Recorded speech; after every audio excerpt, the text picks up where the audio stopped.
ओम ब्रह्मा मुरारी स्त्रिपुरांतरकारी भानु शशि भूमि सुतो बुधश्च गुरुश्च शुक्र शनि राहु केतव सर्वे ग्रह शांतिकरा भवन्तु सर्वे ग्रह शांतिकरा भवन्तु नवग्रह क्षेमकरा भवन्तु क्रूर ग्रह शांतिकरा भवन्तु। नमस्कार, मैं हूं आचार्य डॉक्टर विक्रमादित्य। आपकी राशि के अनुसार से ग्रहों का योग किस प्रकार का बन रहा है वो आपको समझ लेना चाहिए। हर क्षण कुछ ना कुछ परिवर्तन की तरफ ग्रह योग बनाते हैं स्थितियां। ऐसे में वो परिवर्तन आपके लिए शुभ हो जाए, उसके लिए ज्ञान की आवश्यकता है कि ये परिवर्तन हमारे लिए क्या कुछ करेगा। यदि दिशाएं गलत तरफ हो रही हैं, हवाएं गलत तरफ चल रही हैं, तो हमको उसको बदलने के लिए कुछ ना कुछ रास्ता बनाने की आवश्यकता है, अपने आप को रोकने की आवश्यकता है। यदि हवाएं बहाव ले जाने का प्रयास करती हैं गलत तरफ, तो ऐसे में हम अपने आप को रोकने का प्रयास करेंगे तो बहुत बढ़िया तरीके से रोक सकती हैं स्थितियाँ। और यदि हम प्रयास करेंगे तो हमेशा उसका कुछ ना कुछ अच्छा रिजल्ट भी होता है। तो आप समझ लीजिए कुंभ राशि वालों के लिए ग्रहों की स्थिति क्या दिखा रही है। इन दिनों कई ग्रहों का परिवर्तन का योग बन रहा है। मार्च में 7 तारीख को दो ग्रह परिवर्तन की तरफ जा रहे हैं एक ही दिन में, और शुक्र और बुध का परिवर्तन है। यदि आपकी राशि के अनुसार से हम बात करें कुंभ राशि के अनुसार से, तो शुक्र ग्रह विशेष तौर पर आपके बहुत महत्वपूर्ण ग्रहों का स्वामी है। शुक्र ग्रह आपकी राशि के अनुसार से लग्न में आएंगे और आपके चतुर्थ और भाग्य के स्वामी हैं। लग्न में शनि पहले से विराजमान है, लग्न में कई ग्रहों का योग सूर्य के साथ बना ही हुआ है। ऐसे में शुक्र 12वें भाव से निकलकर जब लग्न में आएंगे तो उनका प्रभाव भी आपको समझ लेना चाहिए।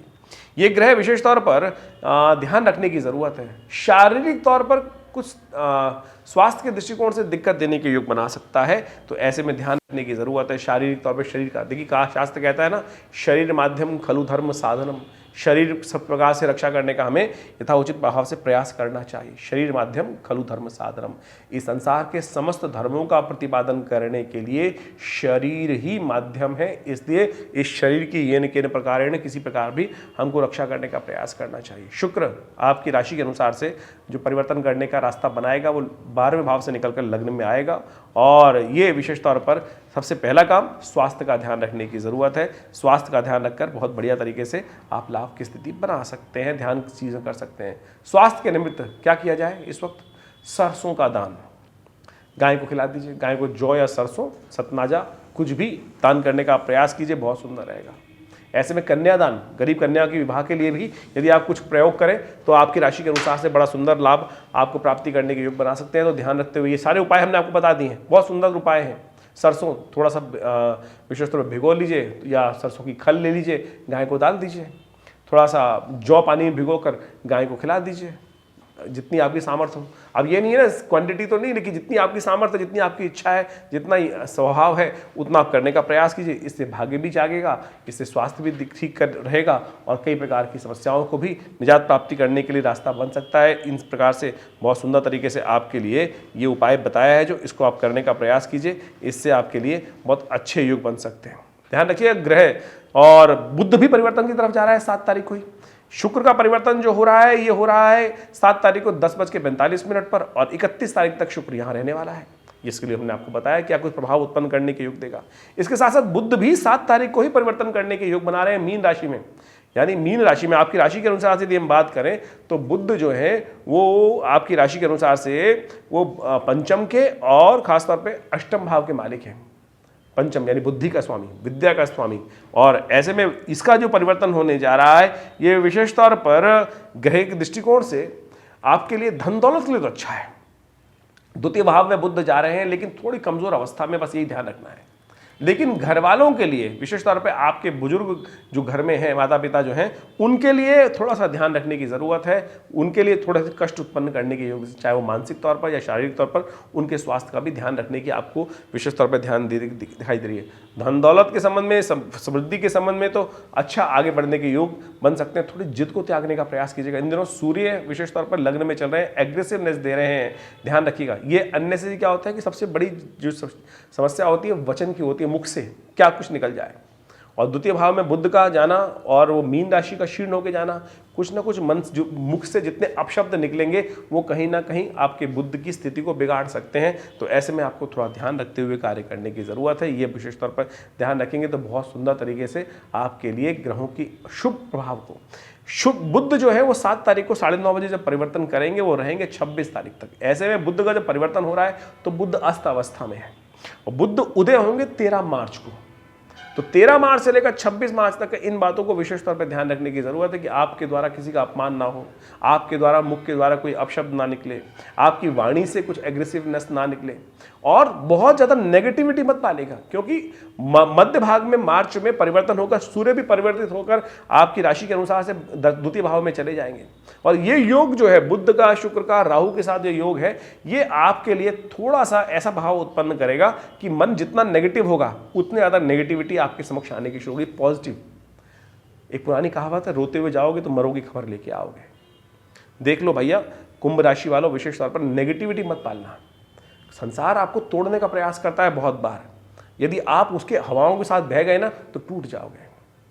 आपको इस संसार में जब देखिए हवाएं चलती हैं, कुछ भी आती हैं, बाढ़ आती है, पानी आता है, सब पेड़ को उखाड़ने का प्रयास करते हैं ना।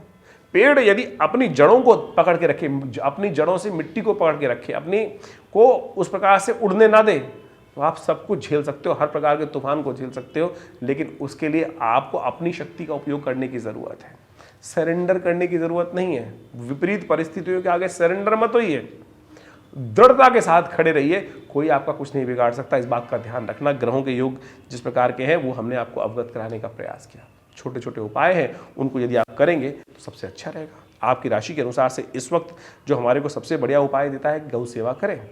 गाय को जौ खिला दीजिए, सरसों खिला दीजिए, सरसों की खल डाल दीजिए, हो सके तो सतनाजे का दान कर दीजिए। शरीर भी ठीक रहेगा, कष्ट भी दूर होंगे और साथ साथ आपके कष्टों को दूर करने के योग बन सकते हैं। अपने बुजुर्ग माता पिता की खासतौर पर सेवा करने का प्रयास कीजिए। किसी भी कारण से आपके लिए ऐसी स्थिति ना बने। और सबसे बड़ा इंपॉर्टेंट भाव जो है, क्योंकि 13 तारीख को बुध उदय हो जाएंगे, तो उसके बाद सबसे बड़ा ध्यान रखना है कि नेगेटिविटी मन में नहीं आने देनी है।